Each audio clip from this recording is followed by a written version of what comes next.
We've got to make this entertaining. Yeah. Oh. Okay, well, we'll save it for next week. Okay. I was just going to give you a little flag. What, just now? You go, yay. No, I'm not doing that. Like a tiny flag.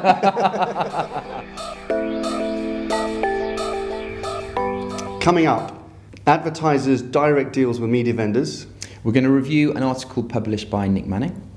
And GroupM acquire an independent programmatic specialist.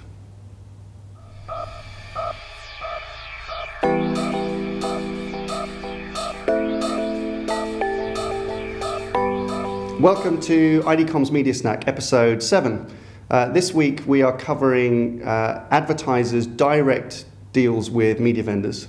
We're going to review an article that was published by Nick Manning from Ebiquity. And also we're just going to cover GroupM's purchase of an independent trading desk and programmatic specialist. All in this week's Media Snack in just the time it takes to eat a sandwich.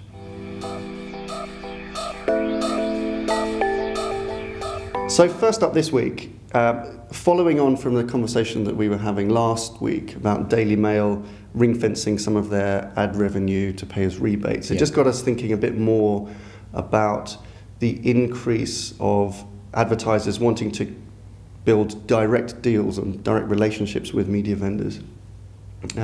It's something that we've seen a big increase, and it's something that we advise. I mean, what do we kind of know about that?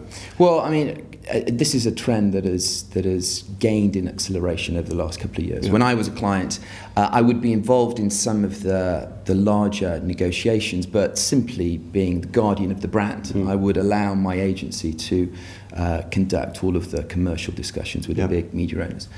Now it would be unusual for a big digital spender not to have a direct relationship with Google or Facebook, for example, simply because the deeper the relationship, the more added value that they get. Why use an agency intermediary to perhaps buffer some of the value that you can be getting back when you can drive that relationship directly? Yeah. And in some instances that makes sense. In some instances with brands, between brands and publishers, they have far deeper relationships really than even a media agency could have the scope to manage. And the classic example we always talk about is a brand like L'Oreal and their relationship with someone like Condé Nast, the publisher of Vogue and other things. That's a long-standing, very ingrained symbiotic relationship between these two companies that goes way beyond the purchase of media and the buying of ad pages and things like that. That's right. And we saw in the trade press this week about Pepsi having established a direct relationship with Fox and being massively influential in the design of programming. So bypassing completely the creative and the media agencies and having that relationship, that dialogue with media owner and with the client. And that's something that we're actively kind of lobby our clients to think about, is to have to know who your top 5 or 7 media vendors are, or tech vendors are. That's right. Have direct relationships with them. You may not necessarily need to have direct terms with them, but at least know them and get them to understand your business.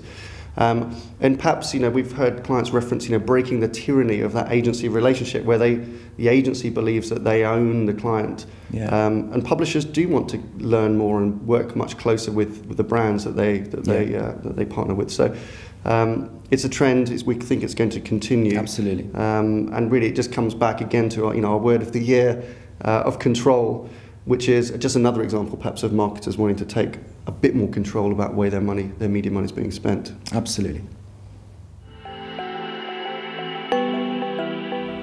Okay, next up. So you've read something interesting this week that we've been talking about.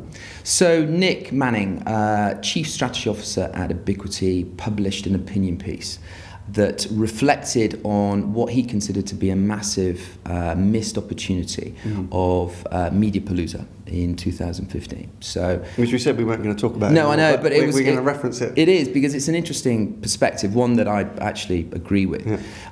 Nick's point is that in such a significant year of media pitches, where all the big clients and all the big advertisers went to review, why did nothing change? Why was that not a catalyst for a sea change in the industry, given all of the issues that we know are rampant within the media industry? Yeah. So, online concerns with viewability, ad fraud, ad blocking, transparency is a massive concern. Yeah. Why did last year's media review tsunami not act as a catalyst for change, in your opinion? Well, I mean, I don't agree that there was zero change, because I think there's some change, because I think all the big advertisers that went to review last year are aware of all of those issues. Okay, so the majority of them were category leaders. They really represent the scale, and that's what we've all been talking about, the scale of these reviews. Yeah. And they're category leaders. The agency landscape is built to their specification. So changing from one agency to another, they're moving to an agency that can meet their demands, because their demands are at scale. So what they want from a media agency generally is scale and leverage, and then the capabilities in some of those areas that you talked about. But also, I mean, there was a brilliant quote that we've referenced before, when Mark Pritchard, following the P&G move in the US, which was one of the biggest pitches of the year, said, I didn't have to talk about transparency because I trust my agencies. Well, that's fine if you're P&G. If you've got, $4 or $5 billion on the table, you're going to get the transparency that you require without having to demand it too hard. And you've probably got the resources internally to be able to chase those things up. So I'm not sure it was a missed opportunity. I think all of the brands will have secured better terms and better talent than they had. I think the implication, and I think the change that Nick is talking about, which is the parallel, people saying the media agency model has to change. And then why didn't $30 billion worth of review make that change? Because I think that $30 billion of review were the category leaders, and they're quite happy, frankly, with the way that the agency landscape is set up. I think now in 2016, we've predicted that we'll see other brands in those categories, the second, third, fourth, fifth brands, perhaps review to improve their terms. And do you think that they will grasp the opportunity, perhaps? You'd think so, because addressing some of these fundamental issues that we have within the industry. Yeah, I think so, because they are challengers by definition. They're challengers. They are going to want to innovate, and from the more challenger brands that we speak to, they're the ones that are really pushing their agencies to come up with something new, a new model, thinking of their agencies in different ways, knocking down the silos between different agency disciplines, creating new blueprints for the way that they want to work with agencies. And that is where the change, I think, is going to happen that Nick's referring to. So I think we'll see it. I think it will happen slowly, but I think this is the year where the scope of a media agency can be really stretched. Well, I like your optimism. Let's wait and see. Good. Okay. And finally, today, news that broke at the back end of last year about GroupM continuing quite an aggressive digital acquisition, and they've acquired ExchangeLab. Yeah.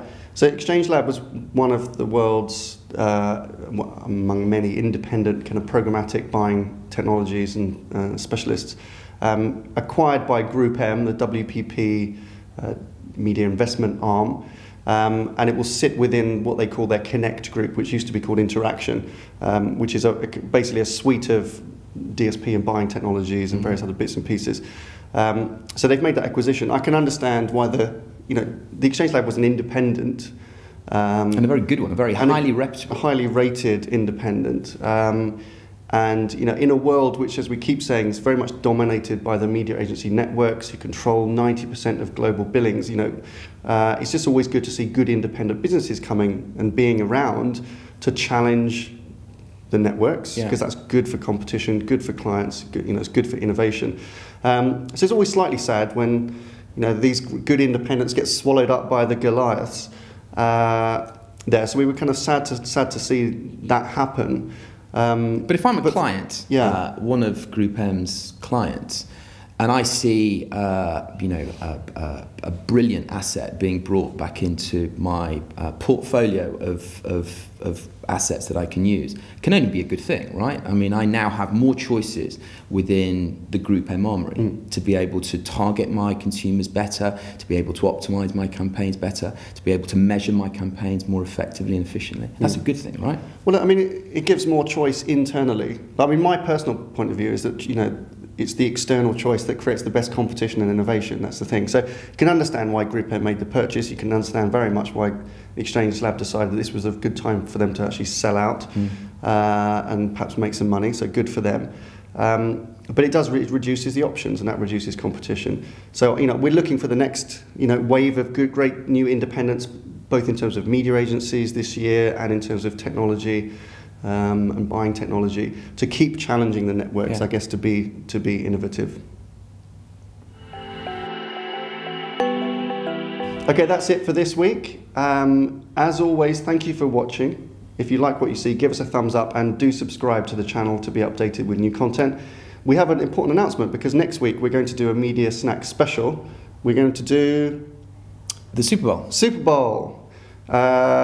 From a media perspective, so just looking at what's going up and who's spending the money, big investments in that area. Lovely. Good. So we'll just do an episode dedicated to Super Bowl. Good. Look forward to that. That's it for now. Thank you for watching. Have a good weekend.